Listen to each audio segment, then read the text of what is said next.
Good afternoon. I'm Peter Housel, one of the members of the OpenDylan project. Today, I'd like to talk about our experiences of generating code for the OpenDylan compiler using the LLVM compiler infrastructure, focusing on implementation techniques, design decisions, and engineering trade-offs. The Dylan programming language is a Lisp dialect that originated in Apple's Advanced Technology Group in the early 1990s. It was initially hoped that Dylan could serve as the systems language for the Apple Newton personal digital assistant, and was later promoted as a development language for desktop Macintosh applications before the project was finally canceled. Other collaborators on the language included Carnegie Mellon University's Gwydion Research Group, who developed and released the Dylan to C compiler, which continued being maintained by our group of open source developers from 1998 through 2011. The third collaborator on the language design was Harlequin Inc., which released Harlequin Dylan as a product in 1998. When Harlequin was split up, the product became Functional Developer by Functional Objects, and then in 2004 it was open sourced and placed into our care. Unlike other Lisp dialects at the time, Dylan was designed to be an applications delivery language. It is a dynamic language, thus the name, at least compared to other applications languages at the time. The language also has features that enable more efficient compiled code, especially library-to-time compilation and the sealing feature. Sealing allows programmers to limit what classes or functions can be extended across libraries so that the compiler can more easily perform type inference, method inlining, and specific method dispatch. This is the basic structure of the Dylan Flow Machine Compiler, DFMC. A reader parses the infix syntax of the language and builds abstract syntax trees. The macro expander expands macro definitions, also operating at the abstract syntax tree level. Modeling and conversion phases turn ASTs into compile time object definitions and the Dylan Flow Machine intermediate code representation. After optimization of the DFM code, 3 pluggable backends can transform it into x86 machine language in the HARP backend, C code in the C backend, or LLVM bitcode in the LLVM backend. This output is then compiled if necessary and linked into a shared library by the system linker. What were our goals in developing the LLVM backend? The first was to support debug information, since the HARP backend only generated Windows debug info. We also wanted to expand support to new platforms such as x86, 64, and 64-bit ARM, ideally without the inefficiencies of compiling via C code. We hope to take advantage of the optimizations that the LLVM compiler infrastructure could provide and support integration with exact garbage collectors such as the memory pool system. All of these goals except the last one have been accomplished. What does the LLVM compiler infrastructure provide? Firstly, it defines an intermediate representation language that allows front-end compilers to represent control and data flow. Secondly, it provides a wide variety of optimizations that can transform LLVM IR independent of the source language. Post-optimization, the LLVM infrastructure can generate machine code for a wide variety of target platforms. There are several possible paths that compiler front-ends from the perspective of the LLVM infrastructure can take to generate LLVM IR for code generation. The most popular is to link with the C++ LLVM libraries themselves, making use of their native internal representation. I judged this to require too much cumbersome forward function interface code. Another possibility is to write out LLVM assembly language in its textual source form. This has a greater I/O and generation overhead, and the forward compatibility for LLVM assembly language is often not preserved. I settled on directly generating a compact binary file representation for LLVM IR, known as LLVM bitcode. This has sometimes proved to be a maintenance burden and required reverse engineering the sparsely documented file format, but it has given good forward compatibility. Unlike some compiler-oriented code representations, LLVM IR is explicitly typed. This means that when generating LLVM, we have to supply types for the values we are operating on. Ordinary Dylan tag pointer values are represented using the generic byte pointer type. Operations on tagged integers or characters require a cast operation along with potentially a shift to remove the tag. Dill and heap objects are represented using a single header word, a pointer to a garbage collected wrapper structure, also used to provide concrete type information at runtime, followed by one or more pointer-sized slots. In addition to ordinary object pointer types that belong to the Dylan value type hierarchy, OpenDylan supports a number of raw types for values such as untagged bytes, machine words, and floating point values. These map step straightforwardly to LLVM types. The OpenDylan compiler defines a set of intrinsic primitive functions used in the implementation of the base Dylan library and other low-level libraries to represent operations such as pointer equality, object memory allocation, numeric format conversion, or raw memory access. Depending on the primitive, these are expanded inline by the compiler when they're called, or the compiler inserts a call to an out-of-line version provided by the runtime support library. Here we can see the implementation of the add method on boxed single precision float values in terms of primitive functions operating on raw types. And here's the function as LLVM intermediate code, with two of the primitives expanded inline as LLVM instruction, namely the unbox operation and the floating point add, and the third implemented as a call. Runtime support routines, which include implementations of the primitive functions, helper routines that implement function entry points, and interfaces with system facilities such as the garbage collector or arithmetic trap handling, are generated using a specialized version of the compiler that can generate these routines from a definition like the one shown here.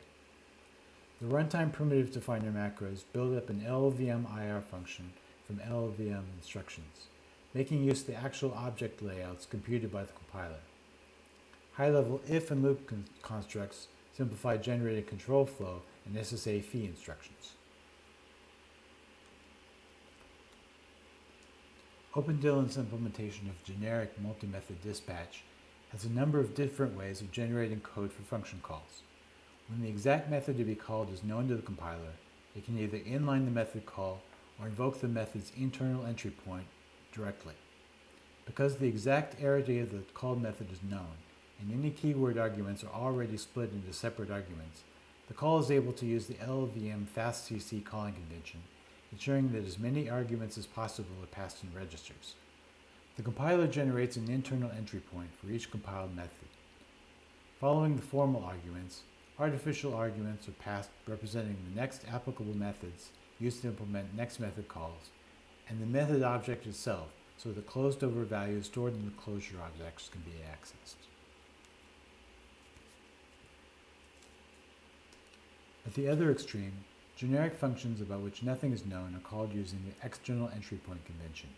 Because the number of arguments that the function will accept is unknown, the caller passes the function object and a count of arguments at the head of the argument list. Since the function arity is not guaranteed to match between the caller and the entry point, and because the entry point may need to collect rest arguments or keyword arguments into a stack allocated vector, the looser C calling convention and the C varargs facility are used.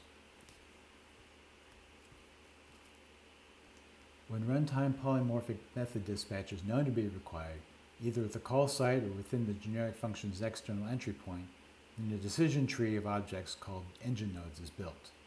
Every engine node has an engine node entry point, also generated as part of the runtime support, most with multiple variants depending on the arity of the methods they are dispatching and the position of the argument being checked. These entry points either implement the dispatch decision themselves, or change a Dylan code that performs the discrimination based on an argument value.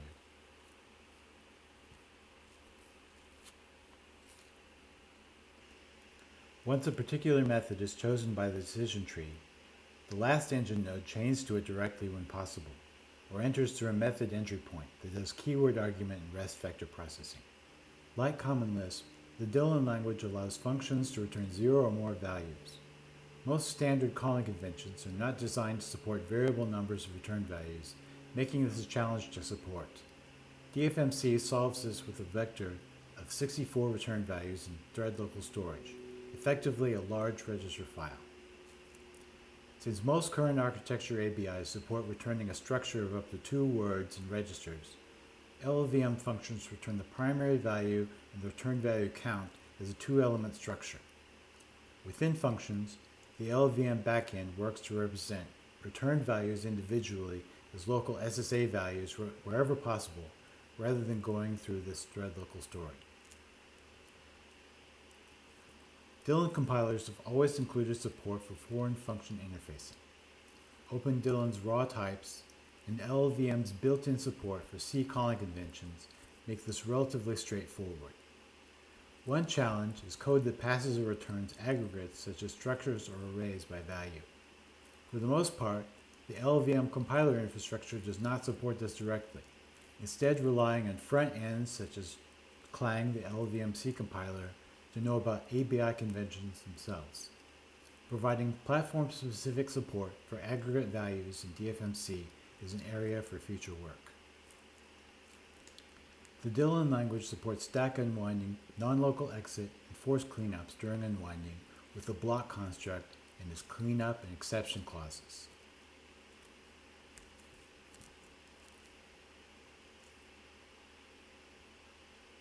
The LLVM backend implements these using the Itanium C++ ABI facilities with zero-cost exception handling, which optimizes for the case where the exception is not taken. Function calls within a block that might potentially cause an unwind contain branches to LLVM landing pad blocks that handle the unwind or cleanup. LLVM code generation builds tables that can locate these exception landing pads with the help of a Dylan-specific personality function included in the runtime support routines. In addition to its low overhead in the usual case, this scheme also has the potential to interoperate well with C++ exception handling. The disadvantage, however, is that when non-local exits are frequent, the cost can be quite high, mostly due to the overhead of locating generated unwind tables within the shared object library file using the system dynamic linker. OpenDylan supports module variables that are thread local. In the LLVM backend, these are implemented using the thread local storage model for global variables.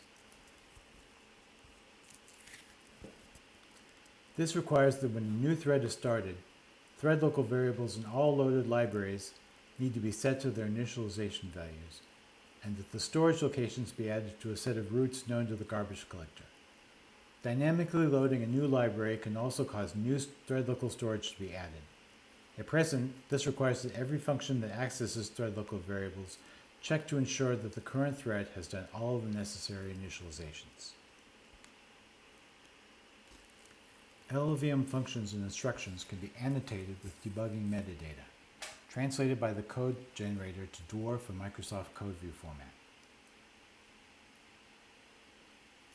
DFMC's LLVM backend can generate this metadata, so the basic source location and local variable information for Dylan programs now works in LLDB, the LLVM project debugger. Work is in progress to integrate the native OpenDylan debugger, which supports breakpoints, stepping, local variable access, and an interactive REPL with a tethered LLDB using remote procedure calls. This is what the debugger and REPL look like on 32-bit Windows using the HARP backend. When the LLDB integration is complete, we will be able to expand the support to Linux and Mac OS. After code generation by the backend, the development environment needs to invoke Clang or other LLVM code generation tools and the system linker to build applications and shared libraries. It needs to support a variety of external tool chains on Windows, Linux, BSD, and Mac OS platforms. Our solution to this is to use an interpreted domain-specific language based on the JAM build system, which was originally a standalone make replacement. Toolchain-specific build scripts provide JAM functions that define build steps and establish dependency of relationships between build products, such as object files. When the OpenDylan compiler has finished compiling all libraries needed for a project, it invokes these build script functions to determine the final code generation and linking steps using external build tools. These steps are then executed in parallel as dependencies and CPU resources allow.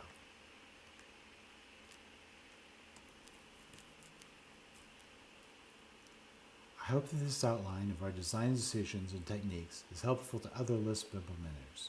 We welcome your questions, either here or in any of our community forums. Thank you.